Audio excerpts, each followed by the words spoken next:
okay, let's talk about it. Part 2 of how my story evolved from pastor to priestess. So, like I said, I have been studying a lot of just some things that just didn't align with me anymore. A lot of the stories, a lot of the explanations, and this inability to question God, or I'm hearing about what voodoo and witchcraft is and how it deals with blood sacrifices and rituals, yet we go to church and every so often we have to do this ritual with blood or sacrifice, or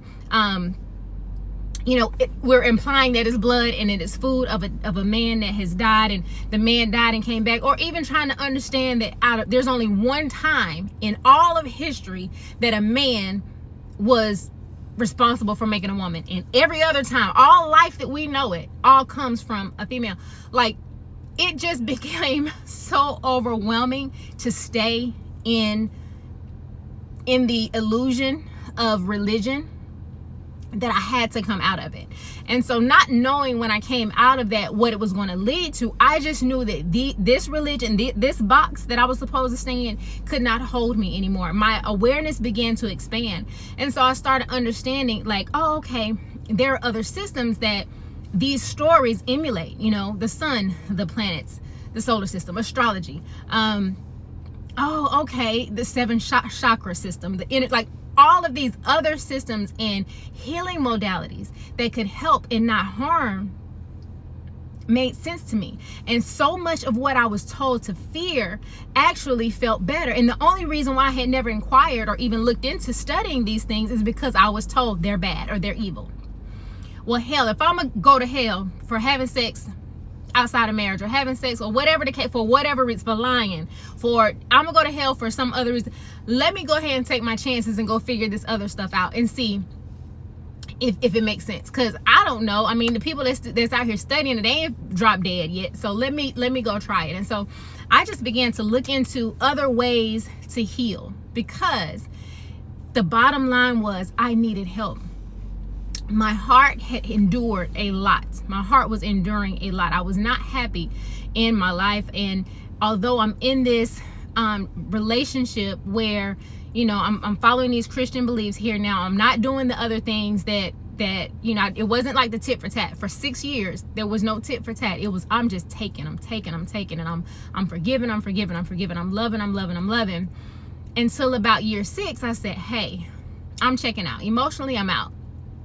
I can't do this anymore. I'm only here until I could get strong enough to leave. And at this point, my parents had transitioned.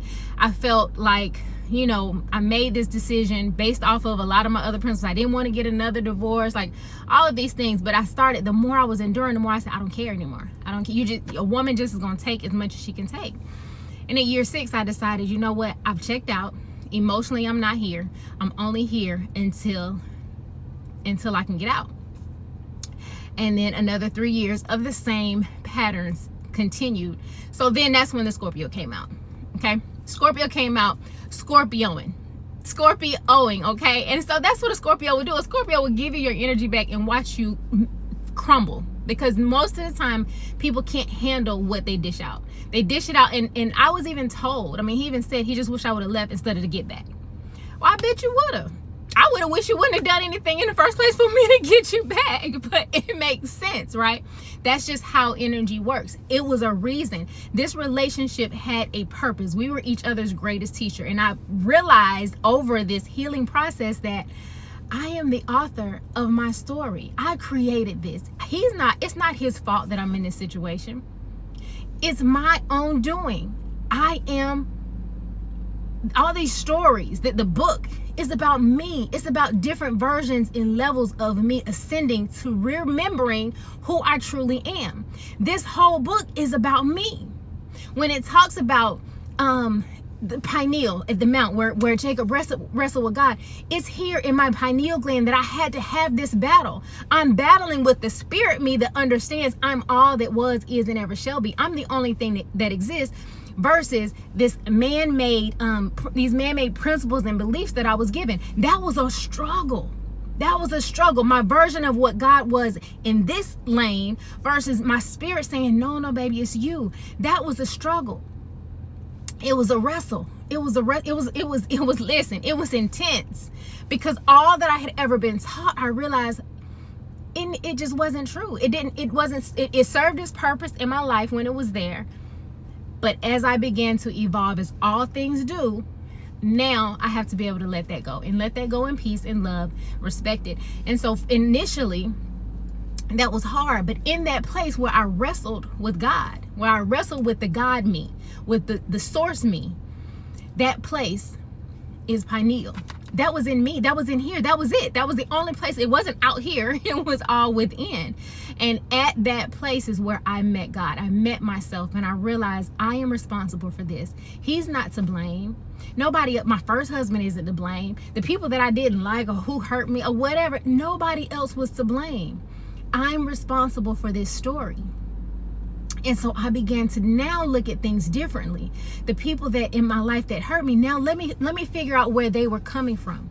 I began to see things from a compassionate standpoint. You know what? Both of my husbands had tough childhoods, tough stories, right? They had tough stories. And in those tough stories, they did the best they could do. They did the best they could do. And so when I got to them and I had to deal with them, I just got the result of them having to deal with some tough stories. That's life. They had to deal with my baggage. But even in that, how could I forgive my mom? She wasn't the perfect mom. In my eyes, she was perfect. But when I look back at things, she was doing the best she could. Oh, she was dealing with my dad. Well, what was their relationship like? Okay, my dad probably was like this. And then, oh, okay. And so I began to understand how these things happen. I believe that my mom probably would have left my dad. Not that my dad was a bad father. I only needed to know him as a father. I didn't need to know my dad as a husband. I needed to know my dad as a father, and he was an amazing father to me. But I think if she had a different background or maybe different, belief systems, do I think she would have left him? Absolutely. And so in that healing process, I realized here I am on this path. I'm facing these opportunities. Am I going to stay in a situation that no longer serves me, or am I going to make the hard decision to choose me and move forward with my life? Understanding that still is a part of healing. That is a part of me evolving.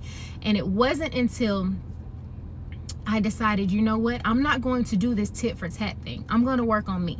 I had done the tit for tat.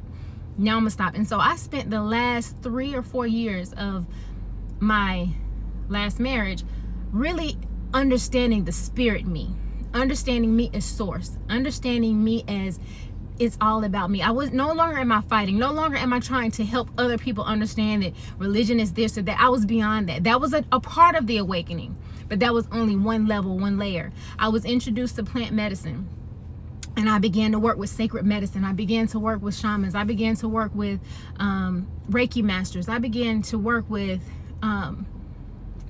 astrologists. Like I need help, because here I am. I'm not happy, and I'm not at peace, and I need help. And I know that I'm the reason that I'm not happy. So how can I find peace within myself? How can I find gratitude within myself and not expect it to come from anybody else? And so I went searching, and I learned in every area, every modality that I reached out to, I went through the ranks. I became a Reiki master. I began to understand astrology. I began to understand. The medicine began to talk to me and call me, and I understood that other people wanted me to sit with them on their sacred medicine journeys. And so it was just a real story of evolution for me over the last 3 or 4 years of the marriage, until I was able to decide to leave. So stay tuned for part 3.